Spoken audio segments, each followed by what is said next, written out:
హనుమంతదేవుల వారు సీతమ్మను చూసుకొని వచ్చారు. రాముడు అడిగాడట, ఏంటయ్యా, ఏంటి నాన్న, ఏం జరిగింది అన్ని అంటే, అక్కడ ఏమని చెప్పారంటే దృష్టా సీత మయా రామ అని అక్కడ హనుమంతుడు చెప్పాడట. అంటే వెళ్ళిన పని ఏమయ్యిందో ఒకే క్షణంలో మొట్టమొదట అర్థమవ్వాలి. అక్కడ ఎలాగైనా వాక్య ప్రయోగం చేయొచ్చు. సీత దృష్ట మయా రామ, మయా దృష్ట అని అనొచ్చు, రామ అని అనొచ్చు. మొట్టమొదటి పదం ఏదైనా పలకొచ్చు. కానీ అది వాల్మీకి. కవి ఆడే మాటలు ఎలా ఉంటాయంటే, ఎవరు ప్రశ్నించారో ఆ ప్రశ్నకు సమాధానం దొరకాలి మొదట. ఆ ప్రశ్న అలా కుతూహలంగానే ఉండకూడదు.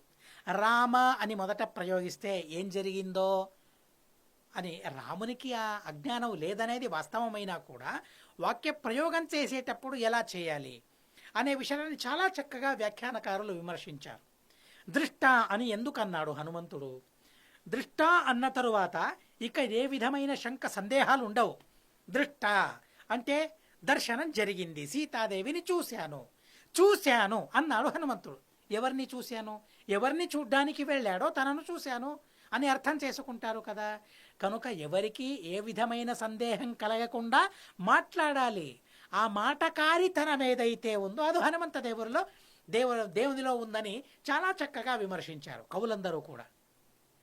సీత అనుంటే ఏం జరిగింది సీతకు అనే సందేహం, లోపల అసమాధానం, ఏం జరిగిందయ్యా చెప్పవయ్యా ప్రధానమైన విషయం అనే ఆత్రత మనిషికి కలుగుతుంది. అదే దృష్ట అని అంటే ఆ విధమైన ఆత్రత కలగదు, సందేహం నివారణమైపోతుంది. ఇదే ఒకే ఒక్క మాటలో సందేహాన్ని నివారించడం ఎలా, మాట్లాడటం ఎలా మహాభారతం మనకు నేర్పుతుంది. భీమసేన దేవుల వారు నేర్పుతారు, హనుమంత దేవుల వారు నేర్పుతారు. మాట్లాడడం ఎలా